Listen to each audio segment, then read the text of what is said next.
ਹੁਣ ਐਸੇ ਬੰਦੇ ਵੀ ਹੈ ਨਹੀਂ ਸ਼ਾਹ ਜੀ ਕਿ ਹੁਣ ਜਿਹੜੇ ਸ਼ਾਮੀ ਰੋਟੀ ਖਾ ਕੇ ਨਾਲ ਕੋਈ 7-8 ਬੰਦਿਆਂ ਨੂੰ ਨਾ ਮਿਲਣ ਉਹਨਾਂ ਦੀ ਰੋਟੀ ਨਹੀਂ ਹਜ਼ਮ ਹੁੰਦੀ।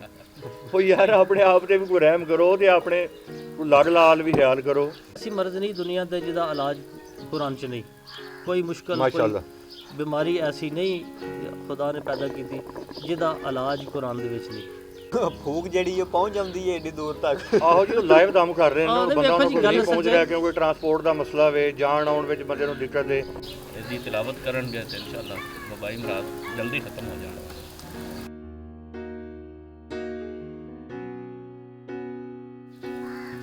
ਬਿਸਮਿਲ੍ਲਾਹਿਰਰਹਿਮਾਨਿਰਰਹੀਮ। ਨਾਜ਼ਰੀਨ, ਤੁਸੀਂ ਵੇਖ ਰਹੇ ਹੋ ਡੇਲੀ ਗੁਜਰਾਤ ਤੇ ਪ੍ਰੋਗਰਾਮ ਪੰਜਾਬੀ ਬੈਠਕ। ਪੰਜਾਬੀ ਬੈਠਕ ਦੇ ਵਿੱਚ ਤੁਹਾਡੇ ਮੇਜ਼ਬਾਨ ਹਾਜ਼ਰ ਹਾਂ ਹਸਨੈਨ ਚੌਧਰੀ ਤੇ ਸੈਯਦ ਇਬਰਾਰ ਨਕਵੀ।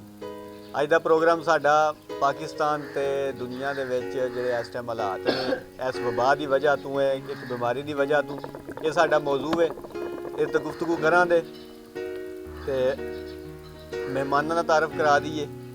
ਸਾਡੇ ਮਹਿਮਾਨ ਨੇ ਪੀਰ ਤਰੀਕਤ ਰਹਿਬਰ ਸ਼ਰੀਅਤ ਪੀਰ ਸੈਯਦ ਚੰਦ ਪੀਰ ਨਕਵੀ ਸਾਹਿਬ। ਇਹ ਤਰਜਮਾਨੀ ਕਰ ਰਹੇ ਨੇ ਪੀਰਾਂ ਦੀ, ਕਿਉਂਕਿ ਇਹਨਾਂ ਹਾਲਾਤ ਦੇ ਵਿੱਚ ਕੋਈ ਪੀਰਾਂ ਦੇ ਹਵਾਲੇ ਨਾਲ ਵੀ ਕੋਈ ਮੌਜੂ ਬਣੇ ਹੈ। ਨਾਲ ਨੇ ਦੂਸਰੇ ਮੇਜ਼ਬਾਨ ਸੈਯਦ ਕੰਬਰ ਅਦੀਲ ਨਕਵੀ ਸਾਹਿਬ। ਇਹ ਤਰਜਮਾਨੀ ਕਰ ਰਹੇ ਨੇ ਸਰਕਾਰੀ ਮੁਲਾਜ਼ਮਾਂ ਦੀ। ਤੇ ਨਾਲ ਮੇਜ਼ਬਾਨ ਨੇ ਸਾਡੇ ਸੈਯਦ ਔਨਲ ਹਸਨ ਨਕਵੀ ਸਾਹਿਬ, ਕਿਬਲਾ ਆਲਮੇ ਦੀਨ ਵੀ ਨੇ, ਦਾਨਿਸ਼ਵਰ ਵੀ ਨੇ। ਸਵਾਲ ਦੇ ਨਾਲ ਸੈਯਦ ਚੰਦ ਨਕਵੀ ਸਾਹਿਬ, ਇਹ ਕਰੋਨਾ ਦੇ ਹਵਾਲੇ ਨਾਲ ਜਿਹੜੇ ਪੀਰ ਕੋ ਦਮ ਕਰਦੇ ਨੇ ਪਏ, ਇਹਨਾਂ ਦੇ ਬਾਰੇ ਕੀ ਤੁਸੀਂ ਆਖਦੇ ਹੋ? ਇਹ ਜਲਾਲਪੁਰ ਦੇ ਕਰੀਬ ਇੱਕ ਪੀਰ ਸਾਹਿਬ ਨੂੰ ਜਨਾਬ ਪਕੜ ਕੇ ਲੈ ਗਏ ਨੇ ਤਸੀਫ ਹੈਦਰ DPO ਸਾਹਿਬ। ਉਹ ਆਂਦੇ ਨੇ ਮੈਂ ਦਮ ਕਰਨਾ ਕਰੋਨਾ ਦਾ। ਤੇ ਇਹ ਜਿਹੜੇ ਪੀਰ ਹੈ ਸ਼ੋਭਦਾਬਾਦ ਇਕੱਠੇ ਹੋਏ ਨੇ ਇਸ ਹਵਾਲੇ ਨਾਲ ਤਮਾਸ਼ਬੀਨੀ ਕਰ ਰਹੇ ਨੇ, ਇਹਦੇ ਬਾਰੇ ਕੋਈ ਰੋਸ਼ਨੀ ਪਾਓ ਤੁਸੀਂ। ਆਹ ਠੀਕ। ਬਿਸਮਿਲ੍ਲਾਹਿਰਰਹਿਮਾਨਿਰਰਹੀਮ। क्योंकि मैं समझना कि ऐसी ਜਿਹੜੇ ਹਾਲਾਤ ਪੈਦਾ ਹੋ ਜਾਂਦੇ ਨੇ ਬਾਅਦ ਅਕਸਰ ਔਕਾਤ, ਇਹ ਜਿਹੜੇ ਲੋਕ ਐਸੇ ਹੁੰਦੇ ਨੇ ਆਪਣੀਆਂ ਆਪਣੀਆਂ ਦੁਕਾਨਾਂ ਨੂੰ ਚਮਕਾਉਣ ਵਾਸਤੇ, ਆਪਣੇ ਆਪਣੇ ਜਿਹੜਾ ਨਾ ਉਹ ਵਲਾਇਤ ਨੂੰ ਬਿਆਨ ਕਰਨ ਵਾਸਤੇ, ਜ਼ਾਹਿਰ ਕਰਨ ਵਾਸਤੇ, ਚਮਕਾਉਣ ਵਾਸਤੇ ਐਸੇ ਲੋਕ ਹੱਥਕੰਡੇ ਕਰਦੇ ਨੇ। ਤੇ ਅਦਮ ਵਿੱਚ ਦਮ ਦਾ ਹੈ। ਚਲੋ ਇਹ ਹੈ ਕਿ ਉਹ ਅਗਰ ਕੋਈ ਬੰਦਾ ਆਇਮਾ ਤਰੀਨ ਅਲੈਹਿਮੁਸਲਾਮ ਦੀ ਫਰਾਮੀਨ ਦੇ ਮੁਤਾਬਕ ਉਹਨਾਂ ਦੀ ਤਾਮੀਲ ਕਰਦਾ ਦੁਆਵਾਂ ਕੁਰਾਨ ਨੂੰ ਬੰਦਾ ਤਮਸਕ ਕੁਰਾਨ ਦੇ ਨਾਲ ਕਰੇ ਤੇ ਕੁਰਾਨੀ ਆਯਾਤ ਦੇ ਜ਼ਰੀਏ ਨਾਲ, ਮੇਰੇ ਖਿਆਲ ਕੋਈ ਵੀ ਐਸੀ ਮਰਜ਼ ਨਹੀਂ ਦੁਨੀਆ ਤੇ ਜਿਹਦਾ ਇਲਾਜ ਕੁਰਾਨ 'ਚ ਨਹੀਂ, ਕੋਈ ਮੁਸ਼ਕਿਲ ਕੋਈ बीमारी ऐसी नहीं खुदा ने पैदा की जिहदा इलाज कुरान दे विच नहीं। अगर ऐसा कोई करदा तो ठीक है, लेकिन जिहड़ा इंसानां नूं गुमराह करना ते इन्हां दी जान दे नाल खेलना, अक्सर ऐसे लोग भी है ने जिन्हां दे वाले नाल अगर वेख्या जाए तो उन्हां नूं दीन दे अलफ बे भी नहीं याद हुंदी, कुरान दी सूरा भी अच्छी तरह नहीं पढ़ सकदे। ते ऐसे लोग जिहड़े ने वो इन्हां जिहड़े ने ज़ईफ़ुल एतकाद लोग जिहड़े ने उन्हां दी जिहड़ा ना बर्बादी का सबब बन जाते हैं। तो मैं समझना कि ऐसे लोगों के इदारियां नूं भी कंट्रोल करना चाहिए। अगर कोई बंदा कोई नेक सीरत कोई अच्छा लोग है तो वो तवक्कल बर खुदा करदा कोई ऐसा, तो वो अलग चीज़ है। लेकिन ये वास्ते जिहड़ियां सेहत के हवाले नाल या इस वबाई मरज़ के हवाले नाल जिहड़ियां इहतियाती तदाबीर ने उन्होंने नहीं छड़ना चाहिए। हकूमती जड़ियाँ ऐलानात ने जो इकदाम हुकूमत करती है पई, उन्होंने बिल्कुल उन्होंने तामल करना चाहिए। मैं समझना कि जो कौम गवर्नमेंट कुछ भी नहीं कर सकती। अगर कोई कौम या ये जड़े पीर साहबान ऐसा करते हैं पे, इन्होंने चाहिए कि गवर्नमेंट ना तावन करन, महकमा सेहत ना तावन करन, लोगों को अवेयर करन कि लोग अगर अंदर बहन की जरूरत है तो उन्होंने अंदर ही पाया जाए, ना कि उन्होंने मजमे ला के अपनी अपनी दुकानों चमकाया जाए। अस्सलाम। अच्छा, कोई साढ़े पीर साहिबान ने वो चूँकि अजकल पाबंदी है अस्तानियाँ वगैरह ते डेरे शेरियां ते, तो ऑनलाइन दम की भी बरादशाही सहूलत हाँ जी हाँ जी फराहम कर रहे हैं। जी जी जी। ਉਹ ਫੂਕ ਜਿਹੜੀ ਉਹ ਪਹੁੰਚ ਜਾਂਦੀ ਹੈ ਏਡੀ ਦੂਰ ਤੱਕ। ਆਹੋ ਜੀ, ਉਹ ਲਾਈਵ ਦਮ ਕਰ ਰਹੇ ਨੇ, ਹਾਂ, ਬੰਦਾ ਵੇਖੋ ਉਹਨਾਂ ਜੀ, ਕੋਲ ਗੱਲ ਨਹੀਂ ਪਹੁੰਚ ਸੱਚ ਰਿਹਾ ਹੈ। ਕਿਉਂਕਿ ਟਰਾਂਸਪੋਰਟ ਦਾ ਮਸਲਾ ਵੇ, ਜਾਣ ਜਨਾਬ ਆਨਲਾਈਨ ਦਮ ਕਰਦੇ ਨੇ ਵੇ, ਫੋਨ ਵੀ ਕਰ ਰਹੇ ਨੇ ਹੈ ਜੀ, ਸੋਸ਼ਲ ਮੀਡੀਆ ਦੇ ਜ਼ਰੀਏ ਕਰ ਰਹੇ ਨੇ ਜੀ। ਸਭ ਤੋਂ ਵੱਡਾ ਦਮ ਇਹ ਹੀ ਹੈ ਜੀ ਵੀ ਜਿਹੜੀ ਉਹ ਚੰਨਪੀਰ ਨਕਵੀ ਸਾਹਿਬ ਨੇ ਇਹਦੀ ਬੜੀ ਸੋਹਣੀ ਵਜ਼ਾਹਤ ਕੀਤੀ ਹੈ ਕਿ ਵੀ ਕੋਈ ਬਿਮਾਰੀ ਐਸੀ ਨਹੀਂ ਬਣਾਈ ਖੁਦਾ ਦੀ ਜ਼ਾਤ ਪਾਕ ਨੇ ਕਿ ਜਿਹਦਾ ਹੱਲ ਜਿਹੜਾ ਉਹ ਕੁਰਾਨ ਪਾਕ ਦੇ ਵਿੱਚ ਨਹੀਂ। ਸਹੀ ਤੇ ਬੜੀ ਸੋਹਣੀ ਗੱਲ ਹੈ ਕਿਉਂਕਿ ਬਿਲਾ ਉਨਸ਼ਾ ਸਾਹਿਬ ਤੁਸੀਂ ਵੀ ਇਹਦੇ ਬਾਰੇ 'ਚ ਮਤਲਬ ਕਿ ਕੋਈ ਜੁਮਲਾ ਆਪਣਾ ਪੇਸ਼ ਕਰੋ। ਇਹ ਕੁਰਾਨ ਪਾਕ ਸ਼ਿਫਾ ਹੈ। ਇਹ ਕੁਰਾਨ ਦੀਆਂ ਮੁਖਤਲਿਫ ਆਯਾਤ ਜਿਹੜੀਆਂ ਨੇ ਉਹਨਾਂ ਦੇ ਵਿੱਚ ਅੱਲਾਹ ਪਾਕ ਦੀ ਜ਼ਾਤ ਫਰਮਾ ਰਹੀ ਹੈ ਕਿ ਇਹ ਕੁਰਾਨ ਦਿਲਾਂ ਦੀਆਂ ਬਿਮਾਰੀਆਂ ਵਾਸਤੇ, ਰੂਹਾਨੀ ਜਿਸਮਾਨੀ ਬਿਮਾਰੀਆਂ ਵਾਸਤੇ ਸ਼ਿਫਾ ਹੈ। ਮੁਖਤਲਿਫ ਸੂਰਤਾਂ ਅਗਰ ਕੋਈ ਬੰਦਾ ਪੜ੍ਹ ਕੇ ਅੱਲਾਹ ਦੀ ਜ਼ਾਤ ਉੱਤੇ ਤਵੱਕਲ ਰੱਖ ਕੇ ਬੰਦਾ ਕੋ ਪੜ੍ਹ ਕੇ ਤੇ ਕੋਈ ਇਸ ਕਿਸਮ ਦਾ ਦੁਆ ਕਰਦਾ ਤੇ ਯਕੀਨਨ ਉਹ ਮਾਲਕ ਜਿਹੜਾ ਉਹ ਦੁਆ ਬੰਦੇ ਦੀ ਕਬੂਲ ਕਰਦਾ ਔਰ ਉਸ ਬੰਦੇ ਦੇ ਹੱਕ 'ਚ ਕਬੂਲ ਵੀ ਹੁੰਦੀ ਹੈ, ਬੰਦੇ ਸ਼ਿਫਾ ਯਾਬ ਹੋ ਰਹੇ ਨੇ। ਤੇ ਇਨਸ਼ਾਅੱਲਾ ਇਹ ਬਿਮਾਰੀਆਂ ਦਾ ਹੱਲ ਹੈ, ਇਹ ਜ਼ਿਆਦਾ ਤੋਂ ਜ਼ਿਆਦਾ ਇਸ ਜ਼ਿਕਰ ਨੂੰ ਆਮ ਕੀਤਾ ਜਾਏ ਔਰ ਸਾਰੇ ਤਵੱਕਲ ਬਰ ਖੁਦਾ ਇਹਦੀ ਤਿਲਾਵਤ ਕਰਨਗੇ ਤੇ ਇਨਸ਼ਾਅੱਲਾ ਵਬਾਈ ਮਰਾਜ਼ ਜਲਦੀ ਖਤਮ ਹੋ ਜਾਣਗੇ। ਇੰਤਜ਼ਾਮੀਆਂ ਦੇ ਨੁਮਾਇੰਦੇ ਮੌਜੂਦ ਨੇ। ਅਜੇ ਦੱਸੋ ਵੀ ਇਹ ਬਾਹਰ ਜਿਹੜੇ ਬੰਦੇ ਜਾਂਦੇ ਨੇ ਪਏ ਇਹਨਾਂ ਨੂੰ ਕੰਨ ਫੜਾਉਣਾ ਜ਼ਰੂਰੀ ਹੈ? ਕੰਨ ਫੜਾਈ ਬਗੈਰ ਨਹੀਂ ਤੁਸੀਂ ਇਹਨਾਂ ਨੂੰ ਕੰਨ ਫੜਾਈ ਬਗੈਰ ਨਹੀਂ ਆਖ ਸਕਦੇ ਵੀ ਘਰ ਬਵੋ? ਇੱਕ ਹੁਕੂਮਤ ਦੀ ਤਰਫੋਂ ਤੁਹਾਨੂੰ ਆਰਡਰ ਨੇ ਵੀ ਕੰਨ ਫੜਾਣੇ ਨੇ।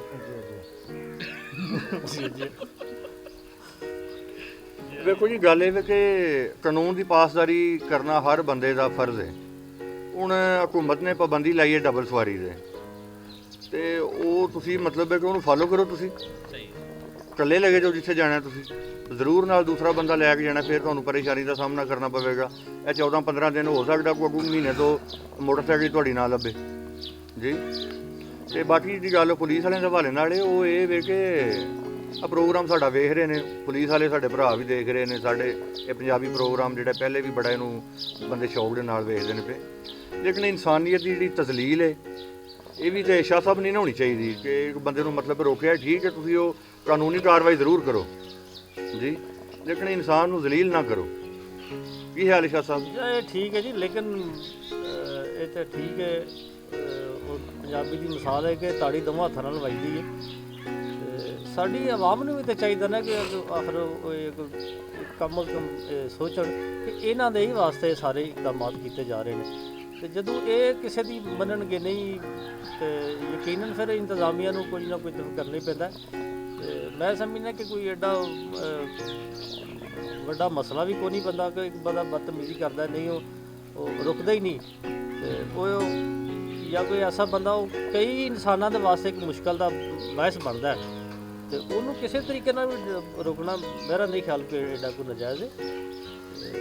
ਅੱਛਾ ਤੇ ਜੀ ਗੱਲ ਤੁਹਾਡੀ ਠੀਕ ਹੈ, ਲੇਕਿਨ ਇਹ ਵੀ ਕਿ ਇਹਦੇ 'ਚ ਹੁੰਦਾ ਹੈ ਜ਼ਰਾ ਅਫਰਾਤੋ ਤਫਰੀਤ ਵਾਲਾ ਕੰਮ ਹੁੰਦਾ ਹੈ ਨਾ ਕਿ ਚਲੋ ਜਿਹੜਾ ਹੋਵੇ ਉਹਨੂੰ ਤਾਂ ਠੀਕ ਹੈ, ਤੁਸੀਂ ਇਸ ਤਰ੍ਹਾਂ ਦਾ ਕੋਈ ਸਜ਼ਾ ਦੇ ਲਓ। ਹਰ ਬੰਦੇ ਲੰਘਦੇ ਨੂੰ ਆਖਿਆ ਵੀ ਲੈ ਕੇ ਕੰਨ ਫਾੜ ਲੈ, ਕੋਈ ਬੰਦੇ ਮੌਜੂਦ ਵੀ ਹੁੰਦੇ ਨੇ, ਮੋਹਤਰਮ ਵੀ ਹੁੰਦੇ ਨੇ, ਤੇ ਇਹ ਤੇ ਹਰ ਮੁਨਾਸਬ ਨਹੀਂ ਕਿ ਹਰ ਬੰਦੇ ਨੂੰ ਸਰੇਆਮ ਸੜਕ ਤੇ ਕੰਨ ਫੜਾ ਲੈਣਾ, ਕਿਉਂਕਿ ਬਾਹਰ ਨਿਕਲਣੇ ਤੇ ਪਾਬੰਦੀ ਨਹੀਂ ਕਿਸੇ ਮਜਬੂਰੀ ਦੇ ਤਹਿਤ। ਮਜਬੂਰੀ ਤਹਿਤ ਤੁਸੀਂ ਬਾਹਰ ਨਿਕਲ ਸਕਦੇ ਹੋ। ਤੇ ਇਹ ਗੱਲ ਵਾਕਈ ਠੀਕ ਹੈ। ਤੇ ਨਾਲ ਇਸ ਆਪਣੇ ਪ੍ਰੋਗਰਾਮ ਦੇ ਵਿੱਚ ਅਸੀਂ ਸਲਾਮ ਪੇਸ਼ ਕਰਨੇ ਆ ਸਾਰੇ ਆਪਣੇ ਕਾਨੂੰਨ ਨਾਫਜ਼ ਕਰਨ ਵਾਲੇ ਅਦਾਰਿਆਂ ਨੂੰ, ਸਿਵਲ ਇੰਤਜ਼ਾਮੀਆਂ ਨੂੰ, ਪੁਲਿਸ ਵਾਲਿਆਂ ਨੂੰ, ਫੌਜ ਵਾਲਿਆਂ ਨੂੰ, ਖਸੂਸੀ ਤੌਰ ਤੇ ਡਾਕਟਰਾਂ ਨੂੰ ਸਲਾਮ ਪੇਸ਼ ਕਰਨੇ ਆ ਤੇ ਸਾਰੇ ਪੈਰਾਮੈਡੀਕਲ ਸਟਾਫ ਨੂੰ ਕਿ ਜਿਸ ਤਰ੍ਹਾਂ ਉਹ ਇਸ ਜੰਗ ਦੇ ਵਿੱਚ ਲੜ ਰਹੇ ਨੇ। ਔਰ ਇੱਕ ਜੰਗ ਹੈ, ਬਹੁਤ ਵੱਡੀ ਜੰਗ ਹੈ ਜਿਹਦੇ ਖਿਲਾਫ ਅਸੀਂ ਲੜ ਰਹੇ ਹਾਂ। ਤੇ ਇਸ ਜੰਗ ਦੇ ਜਿਹੜੇ ਸਿਪਾਹੀ ਨੇ ਸਾਡੇ, ਉਹਨਾਂ ਨੂੰ ਅਸੀਂ ਸਲਾਮ ਪੇਸ਼ ਕਰਨੇ ਆ, ਖਰਾਜ ਅਕੀਦਤ ਪੇਸ਼ ਕਰਨੇ ਆ। ਬੇਸ਼ੱਕ ਜੀ, ਬਿਲਕੁਲ ਇਹ ਸਾਰੇ ਲੋਕ ਜਿਹੜੇ ਇਸ ਮਰਜ਼ ਦਾ ਮੁਕਾਬਲਾ ਕਰਦੇ ਨੇ ਤੇ ਇਸ ਵਬਾਈ ਮਰਜ਼ ਦਾ, ਉਹ ਯਕੀਨਨ ਕਾਬਲੇ ਤਹਿਸੀਨ ਲੋਕ ਨੇ ਸਾਰੇ। ਤੇ ਖਸੂਸਨ ਪੈਰਾਮੈਡੀਕਲ ਸਟਾਫ ਜਿਹੜਾ ਜਿੰਨਾ ਵੀ ਜਿੱਥੇ ਜੀ ਇਹਨਾਂ ਨੇ ਆਪਣੀਆਂ ਜ਼ਿੰਦਗੀਆਂ ਦੇ ਨਾਲ ਖੇਲ ਕੇ ਤੇ ਇਹ ਦੂਸਰਿਆਂ ਲੋਕਾਂ ਦਾ ਦੀ ਹਿਫਾਜ਼ਤ ਕਰਦੇ ਨੇ ਤੇ ਉਹਨਾਂ ਦੀ ਸਿਹਤ ਦਾ ਖਿਆਲ ਰੱਖਦੇ ਨੇ ਤੇ ਦੂਸਰਾ ਜੀ ਗੁਜਰਾਤ ਦੇ ਹਵਾਲੇ ਨਾਲ ਜਨਾਬ ਇਹ ਅਸੀਂ ਆਪਣੇ ਨਾਜ਼ਰੀਨ ਨੂੰ ਦੱਸਣਾ ਚਾਹੁੰਦੇ ਹਾਂ ਕਿ ਸਾਡੇ ਜਿਹੜੇ ਡੀਪੀਓ ਗੁਜਰਾਤ ਨੇ ਨਾ ਸੈਯਦ ਤੌਸੀਫ ਹੈਦਰ, ਉਹਨਾਂ ਦੀ ਬੜੀ ਅੱਛੀ ਕਹਾਵਤ ਹੈ ਸ਼ਾਹ ਸਾਹਿਬ, ਡੀਸੀਓ ਸਾਹਿਬ ਤੁਸੀਂ ਬਿਹਤਰ ਜਾਣਦੇ ਹੋ, ਗੁਜਰਾਤ ਦੇ ਹੁੰਦੇ ਹੋ ਤੁਸੀਂ, ਤੇ ਉਹ ਗੁਜਰਾਤ ਨੂੰ ਬੜੇ ਅੱਛੇ ਤਰੀਕੇ ਨਾਲ ਕੰਟਰੋਲ ਪੇ ਕਰਦੇ ਨੇ। ਵੇਖੋ ਫਾਇਦਾ ਸਾਡਾ ਹੀ ਹੈ ਵੀ ਉਹ ਕਹਿੰਦੇ ਨੇ ਨਾ ਬਹੁਤ ਤਰੇ ਬੰਦੇ ਤੁਸੀਂ ਰਕਸ਼ੇ ਦੇ ਜ਼ਰੂਰ ਤੁਸੀਂ ਬਹਿਣਾ ਵੇ ਯਾਰ, ਇੱਕ ਦੋ ਤੁਸੀਂ ਕੋਈ ਕਿਰਾਇਆ 10 ਰੁਪਏ ਵੱਧ ਦੇ ਲਓ, ਦੋ ਹੀ ਲੱਗੇ ਜਾਓ ਨਾ ਤਰਾਇਆ ਜਾਓ ਮੋਟਰਸਾਈਕਲ ਤੇ ਡਬਲ ਸਵਾਰੀ ਦੀ ਪਾਬੰਦੀ ਹੈ, ਉਹ ਵੀ ਕਾਨੂੰਨ ਹੈ ਇੱਕ ਜੀ, ਦਫਾ 144 ਨਾਫਜ਼ ਹੈ। ਤੁਸੀਂ ਇਹ ਕਾਨੂੰਨ ਦੀ ਪਾਸਦਾਰੀ ਕਰੋ। ਉਹ ਆਂਦੇ ਨੇ ਤੁਸੀਂ ਇਕੱਠਿਆਂ ਨਾ ਹੋਵੋ, ਬਾਅਦ ਬੰਦੇ ਆਪਣੇ ਆਪਣੇ ਘਰਾਂ 'ਚ ਰਹੋ। ਹੁਣ ਐਸੇ ਬੰਦੇ ਵੀ ਹੈ ਨੇ ਸ਼ਾਹ ਜੀ, ਕਿਉਂ ਜਿਹੜੇ ਸ਼ਾਮੀ ਰੋਟੀ ਖਾ ਕੇ ਨਾਲ ਕੋਈ 7-8 ਬੰਦਿਆਂ ਨੂੰ ਨਾ ਮਿਲਣ, ਉਹਨਾਂ ਦੀ ਰੋਟੀ ਨਹੀਂ ਹਜ਼ਮ ਹੁੰਦੀ। ਉਹ ਯਾਰ ਆਪਣੇ ਆਪ ਤੇ ਵੀ ਕੋਈ ਰਹਿਮ ਕਰੋ ਤੇ ਆਪਣੇ ਕੋਈ ਲੱਗ ਲਾਲ ਵੀ ਖਿਆਲ ਕਰੋ। ਇਹਨਾਂ ਦਿਨਾਂ 'ਚ ਬੰਦਾ ਥੋੜੀ ਖਾ ਲਿਆ ਜਿਹੜੀ ਬਗੈਰ ਮੈਨੂੰ ਦਾ ਦਮ ਹੋ ਜਾਏ। ਕੋਈ 10 ਰੋਟੀਆਂ ਖਾਣੀਆਂ ਤਾਂ ਵੇਖੋ ਜੀ, ਜਿਹੜੇ ਉਹ ਆਪਣੀ ਰੁਟੀਨ ਤੋਂ ਹਟ ਕੇ ਤੇ ਫਿਰ ਉਹ ਬੜੀ ਮੁਸ਼ਕਲ ਹੋ ਜਾਂਦੀ ਨੇ ਉਹਨਾਂ ਵਾਸਤੇ ਹੈ ਜੀ। ਉਹ ਜਿੰਨਾ ਦਰਜਨ ਬੰਦਿਆਂ ਦੀ ਚੁਣਨੀ ਹੁੰਦੀ ਹੈ ਜੋ ਉਹਨਾਂ ਮੁਸ਼ਕਲ ਹੀ ਪੇਸ਼ ਉਹਨਾਂ ਨੂੰ ਜਨਾਬ ਇਹਨਾਂ ਨੂੰ ਜੀ ਇਕੱਲੇ ਅੱਛਾ ਬੰਦੇ ਜੀ, ਦੀ ਦੂਸਰਾ ਜੀ ਲੋਕਾਂ ਵੇਖੇ ਉਹ ਪੈਟਰੋਲ ਪੰਪ ਦੇ ਹਵਾਲੇ ਨਾਲ ਇਹਦੀ ਤੇਲ ਦੀ ਬੰਦਿਸ਼ ਹੋਈ ਹੈ, ਇਹਦੇ ਹਵਾਲੇ ਨਾਲ ਮਾਸਟਰ ਜੀ ਤੁਸੀਂ ਕੀ ਆਖਦੇ ਹੋ ਕਿ ਵੀ ਇਹ ਅੱਛਾ ਹੋਇਆ ਵੇ? ਕਿਉਂਕਿ ਆਵਾਮ ਜਿਹੜੀ ਨਾ, ਮੇਰਾ ਤਾਂ ਖਿਆਲ ਹੈ ਬੜਾ ਬਿਹਤਰ ਹੋਇਆ ਵੇ, ਕਿਉਂਕਿ ਬੰਦੇ ਉਂਝ ਜਿਹੜੇ ਨੇ ਕਾਬੂ ਵੀ ਨਹੀਂ ਆਉਂਦੇ। ਕਿਉਂਕਿ ਇਹ ਜਿਹੜੀ ਕੌਮ ਹੈ, ਆਵਾਮ ਹੈ ਨਾ ਸਾਡੀ, ਇਹ ਸ਼ਾਹ ਜੀ ਸਲਾਹ ਮਸ਼ਵਰੇ ਨੂੰ ਤਾਂ ਮੰਨਦੀ ਨਹੀਂ ਨਾ। ਇਹ ਕੌਮ ਵੀ ਜਿਹੜੀ ਹੈ ਨਾ, ਇਹ ਮੰਨਦੀ ਡੰਡੇ ਨੂੰ ਹੈ ਜੀ। ਉਹ ਲਾਤੂ ਕੇ ਭੂਤ ਬਾਤੂ ਫਿਰ ਨਹੀਂ ਮੰਨਦੇ, ਇਹ ਉਂਝ ਹੀ ਡੱਕੇ ਵੀ ਨਹੀਂ ਜਾਂਦੇ। ਪੁਲਿਸ ਵਾਲੇ ਕਰਨ ਵੀ ਕੀ ਇੱਥੇ? ਤੇ ਮੇਰਾ ਹਾਲੇ ਪੈਟਰੋਲ ਪੰਪ ਬੰਦ ਨਹੀਂ ਸਨ ਕਰਨੇ ਚਾਹੀਦੇ, ਉੱਥੇ ਪੁਲਿਸ ਵਾਲਿਆਂ ਨੂੰ ਬਾਹਰ ਛੱਡ ਦੇ। ਜਿਹੜਾ ਪੈਟਰੋਲ ਪੰਪ ਤੇਲ ਪਵਾਉਣ ਜਾਂਦਾ ਨੂੰ ਉੱਥੇ ਕੰਨ ਫੜਾ ਛੱਡ ਦੇ। ਨਹੀਂ, ਇਹ ਵੀ ਜ਼ਿਆਦਤੀ ਹੈ ਨਾ ਜੀ, ਨਾ ਜਾਣਾ ਆਉਣਾ ਪੈਂਦਾ ਬੰਦੇ ਨੂੰ ਹੈ ਜੀ। ਕਿਉਂ ਡੀਸੀਓ ਸਾਹਿਬ? ਅੱਛਾ, ਪ੍ਰੋਗਰਾਮ ਸਾਡਾ ਸੰਜੀਦਾ ਹੀ ਚੱਲਦਾ ਪਿਆ ਤੇ ਇੱਕ ਹੋਰ ਸੰਜੀਦਾ ਗੱਲ ਕਰ ਲਈਏ। ਇਹ ਅਜ਼ਾਨਾਂ ਹੋ ਰਹੀਆਂ ਨੇ ਤੇ ਮੇਰੇ ਖਿਆਲ ਦੇ ਮੁਤਾਬਕ ਸਿਰਫ ਅਜ਼ਾਨਾਂ ਨਾਲ ਵਬਾ ਜਾਂ ਅਜ਼ਾਬ ਨਹੀਂ ਰੁਕਦਾ। ਇਹ ਅਜ਼ਾਬ ਹੈ ਜਾਂ ਵਬਾ ਹੈ, ਸਿਰਫ ਅਜ਼ਾਨ ਨਾਲ ਨਹੀਂ ਰੁਕਣਾ। ਅਗਰ ਇਹ ਅਜ਼ਾਬ ਹੈ ਤਾਂ ਸਾਨੂੰ ਗੌਰ ਕਰਨਾ ਚਾਹੀਦਾ ਕਿ ਸਾਡੇ ਕਿਹੜੇ ਅਮਲ ਨੇ, ਕਿਹੜੇ ਕੰਮ ਨੇ ਜਿਨ੍ਹਾਂ ਦੀ ਵਜ੍ਹਾ ਤੋਂ ਅਜ਼ਾਬ, ਉਹ ਕੰਮ ਛੱਡਣੇ ਚਾਹੀਦੇ ਨੇ। ਇਸ ਵਬਾ ਦੀਆਂ ਦਿਨਾਂ ਦੇ ਵਿੱਚ ਵੀ, ਇਸ ਬਿਮਾਰੀ ਦੀਆਂ ਦਿਨਾਂ ਵਿੱਚ ਵੀ ਬੰਦੇ ਨਹੀਂ ਪੇ ਮੁੜਦੇ। ਉਸੇ ਤਰ੍ਹਾਂ ਸਾਰੀਆਂ ਜਿਹੜੇ ਜੁਰਮ ਨੇ ਉਸੇ ਤਰ੍ਹਾਂ ਚੱਲਦੇ ਨੇ ਪਏ। ਬਲਕਿ ਇਹ ਇਸ ਤੋਂ ਹਟ ਕੇ ਇੱਕ ਹੋਰ ਨੁਕਤਾ ਨਜ਼ਰ ਨਾਲ ਵੇਖੀਏ ਤੇ ਮੇਰੇ ਖਿਆਲ ਦੇ ਮੁਤਾਬਕ ਸਿਰਫ ਅਜ਼ਾਨ ਦੇ ਨਾਲ ਨਹੀਂ, ਇੱਕ ਬੜਾ ਬਿਹਤਰੀਨ ਤਰੀਕਾ ਹੈ। ਅਗਰ ਅਸੀਂ ਉਸ ਤਰੀਕੇ 'ਤੇ ਅਮਲ ਕਰੀਏ ਤੇ ਦਿਨਾਂ ਦੇ ਵਿੱਚ ਵਬਾ ਖਤਮ ਹੋਵੇ। ਉਹ ਤਰੀਕਾ ਕੀ ਹੈ ਕਿ ਲੱਖਾਂ ਬੰਦੇ ਬਲਕਿ ਕਰੋੜਾਂ ਬੰਦੇ ਜਿਹੜੇ ਇਸ ਲਾਕਡਾਊਨ ਦੀ ਵਜ੍ਹਾ ਤੋਂ ਬੇਰੋਜ਼ਗਾਰ ਹੋਏ ਨੇ, ਜਿਹੜੇ ਦਿਹਾੜੀਦਾਰ ਸਨ, ਜਿਹੜੇ ਘਰਾਂ 'ਚ ਬੈਠੇ ਨੇ, ਮੇਰੇ ਖਿਆਲ ਦੇ ਮੁਤਾਬਕ ਅਗਰ ਸਾਰੇ ਸਾਹਿਬੇ ਸਹੀਅਤ ਬੰਦੇ, ਅਸੀਂ ਜਿਹੜੇ ਆ ਸਾਹਿਬੇ ਸਰਵਤ ਬੰਦੇ ਆ, ਅਗਰ ਉਹਨਾਂ ਦੀ ਮਦਦ ਕਰਨ ਲੱਗ ਪਈਏ ਨਾ, ਉਹਨਾਂ ਨੂੰ ਘਰ ਰਾਸ਼ਨ ਪਹੁੰਚਾ ਦਈਏ, ਆਟਾ ਪਹੁੰਚਾ ਛੜੀਏ ਤੇ ਵਬਾ ਉਸੇ ਟਾਈਮ ਖਤਮ ਹੋ ਜਾਏ। ਕੋਈ ਸ਼ੱਕ ਨਹੀਂ ਜੀ। ਵੇਖੋ ਜਿਹੜੇ ਬੰਦੇ ਸਾਹਿਬ ਇਸਤਾਦ ਨੇ ਨਾ ਸੈਨ ਸਾਹਿਬ, ਉਹਨਾਂ ਦਾ ਫਰਜ਼ ਹੈ, ਉਹਨਾਂ ਦਾ ਹੱਕ ਬਣਦਾ ਹੈ। ਮਤਲਬ ਕਿ ਨਿਰਾ ਤੌਬਾ ਇਸਤਗਫਾਰ ਅਜ਼ਾਨਾ ਦੇਣ ਨਾਲ ਅੰਦਰ ਵੜ ਕੇ ਬੰਦਾ ਨਮਾਜ਼ ਹੀ ਪੜ੍ਹ ਛੜੇ ਨਿਰੀ। ਵੇਖੋ ਜੀ ਗੱਲ ਇਹ ਵੇਖੋ, ਤੁਸੀਂ ਅਗਰ ਸਾਹਿਬ ਇਸਤਾਦ ਹੋ, ਤੁਹਾਨੂੰ ਮਾਲਕ ਨੇ ਤੌਫੀਕ ਦਿੱਤੀ ਹੈ, ਤੂੰ ਨਿਰੀ ਨਮਾਜ਼ ਪੜ੍ਹਨ ਨਾਲ ਨਹੀਂ, ਕਿਸੇ ਕੋਈ ਗਰੀਬ ਵਾਲੇ ਕੋਈ ਧਿਆਨ ਕਰੋ, ਕਿਸੇ ਨੂੰ ਕੋਈ ਆਟਾ ਹੀ ਕੋਈ 10 ਕਿਲੋ ਲੈ ਦਿਓ ਜੀ। ਫਿਰ ਵੇਖੋ ਤੁਹਾਡਾ ਜੰਨਤ ਵਿੱਚ ਮਾਲਕ ਘਰ ਬਣਾਉਂਦਾ ਕਿ ਨਹੀਂ, ਅਜ਼ਾਬ ਵੀ ਟਾਲਦਾ ਕਿ ਨਹੀਂ ਜੀ। ਇਹਨਾਂ ਚੀਜ਼ਾਂ ਦਾ ਖਿਆਲ ਕਰਨਾ ਹੈ ਤੇ ਮਾਲਕ ਦੀ ਜ਼ਾਤ ਪਾਕ ਤੌਫੀਕ ਦੇ ਸਭ ਨੂੰ। ਠੀਕ ਹੈ ਜੀ, ਇਹਦੇ 'ਚ ਕੋਈ ਸ਼ੱਕ ਨਹੀਂ ਜੀ। ਵੇਖੋ ਜੈਸਾ ਕਿ ਆਇਮਾ ਅਲੈਹਿਸਸਲਾਮ ਦੇ ਫਰਮਾਨ ਨੇ ਕਿ ਕੋਈ ਵੀ ਮੁਸੀਬਤ ਜਾਂ ਕੋਈ ਬਿਮਾਰੀ ਤੁਹਾਡੇ ਤੋਂ ਆਉਂਦੀ, ਤੁਸੀਂ ਉਹਦਾ ਬਿਹਤਰੀਨ ਹੱਲ, ਉਹਦਾ ਬਿਹਤਰੀਨ ਇਲਾਜ ਸਦਕਾ ਹੈ। ਤੁਸੀਂ ਸਦਕਾ ਖੈਰਾਤ ਕਰਦੇ ਹੋ ਤੇ ਤੁਹਾਡੇ ਤੋਂ ਮੁਸੀਬਤਾਂ ਟਲਦੀਆਂ ਨੇ, ਬਿਮਾਰੀ ਟਲਦੀ ਹੈ। ਅੱਛਾ, ਪਾਕਿਸਤਾਨੀ ਐਸੀ ਗੈਰ ਸੰਜੀਦਾ ਕੌਮ ਹੈ ਕਿ ਅਗਰ ਆਖ ਦਿੱਤਾ ਜਾਏ ਨਾ ਕਿ ਘਰੋਂ ਬਾਹਰ ਨਹੀਂ ਨਿਕਲਣਾ, ਜਿਹੜਾ ਬਾਹਰ ਨਿਕਲਿਆ ਨੂੰ ਗੋਲੀ ਮਾਰ ਛੱਡਣੀ ਜੀ। ਤੇ ਏਡੀ ਵਿਹਲੀ ਕੌਮ ਹੈ, ਬਾਹਰ ਨਿਕਲ ਕੇ ਇਹ ਜ਼ਰੂਰ ਵੇਖੇ ਦੀ ਵੀ ਗੋਲੀ ਮਾਰਦੇ ਵੀ ਨੇ ਪਏ ਕਿ ਨਹੀਂ ਪਏ ਮਾਰਦੇ। ਕਿਹੜੀ ਮਾਰਦੇ? ਕਿਹੜੀ ਮਾਰਦੇ ਨੇ ਪਏ। ਔਰ ਜਿਵੇਂ ਬਾਬੇ ਜੀ ਇੱਕ ਆਏ ਨੇ, ਉਹ ਉਮਰਾ ਕਰਕੇ ਆਏ ਨੇ ਪਿਸ਼ਾਵਰ ਵਿੱਚ, ਉਹਨਾਂ ਦਾ ਜਨਾਬ ਆਉਂਦਿਆਂ ਟੈਸਟ ਹੋਇਆ ਵੇ, ਕਰੋਨਾ ਟੈਸਟ ਹੋਇਆ ਤੇ ਉਹ ਜਨਾਬ ਨੈਗੇਟਿਵ ਆਈ ਰਿਪੋਰਟ। ਉਸ ਬਾਬੇ ਰਾਂ ਦੀ ਨਾ ਜਨਾਬ ਉਹ ਰਿਪੋਰਟ ਦੀ ਨੈਗੇਟਿਵ ਰਿਪੋਰਟ ਦੀ ਖੁਸ਼ੀ ਵਿੱਚ ਨਾ ਫਾਇਰਿੰਗ ਕੀਤੀ ਹੈ। ਉਹ ਫਾਇਰਿੰਗ ਨਾਲ 5 ਬੰਦੇ ਮਾਰ ਗਏ ਨੇ। ਤੇ ਇਹਨੂੰ ਰਿਪੋਰਟ ਪੋਜ਼ਿਟਿਵ ਆ ਜਾਂਦੀ ਤੇ ਉਹ ਚੰਗਾ ਸੀ। ਇਸ ਨੂੰ ਬਾਬੇ ਰਾਂ ਦੀ ਰਿਪੋਰਟ ਆ ਜਾਂਦੀ ਪੋਜ਼ਿਟਿਵ ਤੇ ਉਹ ਚੰਗਾ ਸੀ, ਇਕੱਲਾ ਬਾਬੇ ਰੇ ਮਰਦਾ ਸੀ ਨਾ, ਨਾਲ ਹੋਰ ਜਨਾਬ 5 ਜੀ ਮਾੜੇ ਘਰ ਦੇ ਤੜਕਦੇ ਨੇ। ਉਹ ਫੇਸਬੁੱਕ ਤੇ ਇੱਕ ਪੋਸਟ ਮੈਂ ਵੇਖਦਾ ਸਾਂ ਪਿਆ। ਅੱਛਾ, ਉਹ ਜਨਾਬ ਹੈ ਕਾਬਲ ਵਾਲੇ ਪਾਸੇ ਨਾ, ਔਰ ਬੰਦੇ ਕੋਈ ਸੈਰੋ ਤਫਰੀਹ ਵਾਸਤੇ ਨਿਕਲੇ ਨੇ, ਪਹਾੜੀਆਂ ਨਜ਼ਰ ਆ ਰਹੀਆਂ ਨੇ। ਉਹਦੇ ਵਿੱਚ ਕੋਈ ਜਨਾਬ ਤਕਰੀਬਨ 20-22 ਬੰਦੇ ਨੇ, ਉਹਨਾਂ ਨੂੰ ਕੰਨ ਫੜਾਏ ਨੇ ਤੇ ਸੋਟੀਆਂ ਲੈ ਖਲੋਤੇ ਨੇ ਪੁਲਿਸ ਵਾਲੇ। ਇੱਕ ਜਵਾਨ ਜਨਾਬ ਉਹਨੇ ਗਨ ਸਿੱਧੀ ਕਰਕੇ ਖਲੋਤੇ ਹੈ।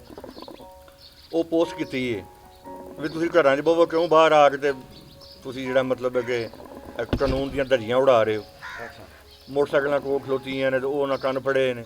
ਕੋਈ ਡਬਲ ਸਵਾਰੀ ਵਿੱਚ, ਕੋਈ ਉਂਝ ਗੁੰਡਾਗਰਦੀ ਕਰਦਾ ਪਿਆ। ਉਹ ਪੋਸਟ ਕੀਤੀ ਹੈ ਬੰਦੇ ਨੇ ਫੇਸਬੁੱਕ ਤੇ ਥੱਲੇ ਬੰਦੇ ਨੇ ਕਮੈਂਟ ਕੀਤੇ ਆ ਵੇ ਇਹਨਾਂ ਦਾ ਇਲਾਜ ਇਹ ਵੇ ਕਿ ਇਹਨਾਂ ਲੋਕਾਂ ਦੀ ਜਿਹੜਾ ਨਾ ਜਾਨ ਇੰਝ ਬਚਾਈ ਜਾ ਸਕਦੀ ਹੈ ਇਸ ਆਵਾਮ ਦੀ ਕਿ ਜਿੰਨਿਆਂ ਬੰਦਿਆਂ ਨੂੰ ਕੰਨ ਫੜਾਏ ਨੇ ਇਹਨਾਂ ਸਾਰਿਆਂ ਨੂੰ ਫੈਰ ਮਾਰ ਦਿਓ। ਜਦੋਂ ਉਹਨਾਂ ਨੂੰ ਫੈਰ ਮਾਰ ਦੇਣਾ ਤੁਸੀਂ ਤੇ ਜਾਨ ਕਿਹਦੀ ਪੇ ਬਚਾਉਂਦੇ ਹੋ? ਕਿ ਇਟਲੀ ਜਿਹੜਾ ਮੁਲਕ ਹੈ ਯੂਰਪ ਦਾ ਮਰਕਜ਼ ਦੇ ਇੱਕ ਹਿਸਾਬ ਨਾਲ, ਤੇ ਉਹ ਵੇਖ ਲਓ ਇਟਲੀ ਜੈਸਾ ਮੁਲਕ ਉਹਨਾਂ ਦੀ ਆਵਾਮ ਨੇ ਜਿਹੜਾ ਗੈਰ ਸੰਜੀਦਾ ਲਿਆ ਇਸ ਮਸਲੇ ਨੂੰ, ਤੇ ਉਹ ਕਿੱਥੇ ਤੇ ਕਿੱਥੇ ਜਾ ਪਏ ਨੇ ਜਨਾਬ। ਇਸ ਵੇਲੇ ਚਾਈਨਾ ਨਾਲੋਂ ਦੁੱਗਣੀ ਤਿਗਣੀ ਉਹਨਾਂ ਦੀ ਸ਼ਰ੍ਹਾ ਅਮਵਾਤ ਵੀ ਹੋ ਗਈ ਹੈ ਤੇ ਸ਼ਰ੍ਹਾ ਮਰਦ ਜਿਹੜੀ ਉਹ ਵੀ ਇੰਨੀ ਕੁ ਹੋ ਗਈ। ਤੇ ਨਾਜ਼ਰੀਨ ਨੂੰ ਸ਼ਾਹ ਸਾਹਿਬ ਇਹ ਅਸੀਂ ਦੱਸਣਾ ਚਾਹੁੰਦੇ ਹਾਂ ਕਿ ਖਾਸ ਕਰਕੇ ਜਿਹੜੀ ਗੁਜਰਾਤ ਦੀ ਆਵਾਮ ਹੈ ਜੀ, ਇਹਨਾਂ ਨੂੰ ਕੋਈ ਜ਼ਿਆਦਾ ਇhtiyat ਦੀ ਜ਼ਰੂਰਤ ਹੈ, ਕਿਉਂਕਿ ਕੋਈ ਬੰਦਾ ਯੂਰਪ 'ਚੋਂ ਆ ਰਿਹਾ, ਕੋਈ ਅਰਬ ਅਮਾਰਾਤ 'ਚੋਂ ਆ ਰਿਹਾ, ਉਹਨਾਂ 'ਚ ਆਉਣ ਵਾਲਿਆਂ ਦੀ ਜ਼ਿਆਦਾ ਜਿਹੜੀ ਤਾਦਾਦ ਹੈ ਨਾ ਉਹਨਾਂ ਦਾ ਤਲਕ ਹੈ ਗੁਜਰਾਤ ਨਾਲ ਜੀ। ਤੇ ਉਹਨਾਂ ਭਰਾਵਾਂ ਦੇ ਅੱਗੇ ਵੀ ਸਾਡੀ ਇੱਕ ਜਨਾਬ ਰਿਕੁਐਸਟ ਹੈ ਕਿ ਉਹ ਆਪਣੇ ਆਪ ਦੇ ਕੋਈ ਮਿਹਰਬਾਨੀ ਕਰਨ ਤੇ ਆਪਣੇ ਜਿਹੜਾ ਉਹਨਾਂ ਦੇ ਕੋਈ ਫੈਮਿਲੀ ਮੈਂਬਰ ਨੇ ਉਹ ਉਹਨਾਂ ਦੀ ਹਿਫਾਜ਼ਤ ਉਹਨਾਂ ਦੀ ਜ਼ਿੰਮੇਵਾਰੀ। ਬਾਕੀ ਮੈਂ ਸਮਝਦਾ ਕਿ ਸਾਰਿਆਂ ਤੋਂ ਵੱਡੀ ਤੇ ਗੱਲ ਹੈ ਕਿ ਜਿਹੜੇ ਲੋਕ ਫਾਰਨਰ ਨੇ ਨਾ, ਜਿਹੜੇ ਬਾਹਰੋਂ ਆ ਰਹੇ ਨੇ, ਉਹਨਾਂ ਵਾਸਤੇ ਜਿਹੜਾ ਮੈਂ ਸਮਝਦਾ ਕਿ ਬਹੁਤ ਜ਼ਰੂਰੀ ਹੈ ਉਹ ਆਪਣਾ ਜਿਹੜਾ ਨਾ ਜਿਵੇਂ ਮਰਜ਼ੀ ਦਾ ਮੁਜ਼ਾਹਰਾ ਕਰਨ ਤੇ ਆਪਣੇ ਆਪ ਨੂੰ ਜਿਹੜਾ ਨਾ ਉਹ ਚੈੱਕ ਵਾਸਤੇ ਪੇਸ਼ ਕਰਨ। ਤੇ ਇਹ ਕੋਈ ਐਡਾ ਵੱਡਾ ਮਸਲਾ ਕੋਈ ਨਹੀਂ ਕਿ ਹਾਲ ਪਰ ਹੈ, ਜੇ ਅਗਰ ਉਹ ਕਰੋਨਾ ਖੁਦਾ ਨਾ ਖਾਸਤਾ ਹੋ ਹੀ ਗਿਆ ਤੇ 100% ਉਹਨੇ ਮਾਰੀ ਜਾਣਾ ਹੈ। ਨਹੀਂ, ਇਹਦਾ ਇਲਾਜ ਚਲੋ ਜੋ ਕੁਝ ਹੋ ਰਿਹਾ ਹੈ ਇਬਤਦਾਈ ਉਹ ਤਾਂ ਹੋ ਹੀ ਰਿਹਾ ਤੇ ਯਕੀਨਨ ਬੰਦੇ ਜਿਹੜੇ ਨੇ ਸਿਹਤਯਾਬ ਵੀ ਹੁੰਦੇ ਨੇ ਤੇ ਬਹੁਤ ਘੱਟ ਪਰਸੈਂਟੇਜ ਜਿਹੜੀ ਸ਼ਰ੍ਹਾ ਮਵਾਦ ਜਿਹੜੀ ਸਾਡੇ ਇਸ ਵੇਲੇ ਯਕੀਨਨ ਬੰਦੇ ਸਿਹਤਯਾਬ ਹੁੰਦੇ ਨੇ। ਸਾਰਿਆਂ ਨੂੰ ਆਪਣਾ ਮਜਾਦਾਨਾ ਤੌਰ ਤੇ ਪੇਸ਼ ਕਰ ਲੈਣਾ ਚਾਹੀਦਾ। ਘਰ ਰਹਿਣੇ ਕੋਈ ਸੰਜੀਦਗੀ ਜਿਹੜੀ ਮੈਂ ਸਮਝਦਾ ਕਿ ਜਿਸ ਤਰ੍ਹਾਂ ਦੀ ਵਬਾ ਬਣ ਗਈ ਹੈ, ਜਿਹੜੇ ਹਾਲਾਤ ਨੇ ਮੁਲਕ ਦੇ ਬਣ ਚੁੱਕੇ ਨੇ, ਤੇ ਸੰਜੀਦਗੀਆਂ ਜਿਹੜੀਆਂ ਨੇ ਤੇ ਆਟੋਮੈਟਿਕਲੀ ਨੇ ਜੀ ਖੁਸ਼ੀਆਂ ਵਾਲਾ ਕੰਮ ਜਿਹੜਾ ਹੈ। ਹਰ ਬੰਦਾ ਪਰੇਸ਼ਾਨ ਬੈਠੇ ਹੈ, ਕੋਈ ਘਰ 'ਚ ਬੈਠੇ ਤਾਂ ਵੀ ਜਾਂ ਜਿੱਥੇ ਵੀ ਕਿਸੇ ਵੀ ਪਲੇਸ 'ਤੇ ਤਕਰੀਬਨ ਹਰ ਬੰਦਾ ਪਰੇਸ਼ਾਨ ਹੈ। ਤੇ ਉਹ ਜਿਹੜਾ ਇੱਕ ਤੁਹਾਡਾ ਪ੍ਰੋਗਰਾਮ ਦਾ ਹਿੱਸਾ ਹੁੰਦਾ ਹੈ ਜੁਗਤ ਜਾਂ ਇੱਕ ਮਜ਼ਾਕ, ਉਹ ਤਾਂ ਮੈਂ ਸਮਝਦਾ ਕਿ ਇਹਦੇ 'ਚ ਯਕੀਨਨ ਅੱਜ ਦੀ ਉਹ ਕਮੀ ਹੈ ਕਿਉਂਕਿ ਹਾਲਾਤ ਹੀ ਐਸੇ ਨੇ, ਹਰ ਬੰਦਾ ਪਰੇਸ਼ਾਨ ਬੈਠੇ ਆ। ਪਰੇਸ਼ਾਨ ਹੈ ਮੇਰਾ ਠੀਕ ਹੀ ਚਲਾ। ਇਹੀ ਦੁਆ ਹੈ ਜੀ ਕਿ ਅੱਲਾ ਦੀ ਜ਼ਾਤ ਪਾਕ ਜੀ ਇਸ ਵਬਾ ਤੋਂ, ਇਸ ਮਰਜ਼ ਤੋਂ ਖੁਦਾ ਦੀ ਜ਼ਾਤ ਪਾਕ ਛੁਟਕਾਰਾ ਦੇ ਤੇ ਮਾਲਕ ਦੀ ਜ਼ਾਤ ਪਾਕ ਸਭ ਨੂੰ ਮਹਿਫੂਜ਼ ਰੱਖੇ। ਤੇ ਨਾਜ਼ਰੀਨ, ਡੇਲੀ ਗੁਜਰਾਤ ਵੇਖਦੇ ਰਹੋ। ਇਹ ਤੁਹਾਡਾ ਆਪਣਾ ਚੈਨਲ ਹੈ। ਪ੍ਰੋਗਰਾਮ ਲਈ ਇਜਾਜ਼ਤ। ਅੱਲਾ ਹਾਫਿਜ਼।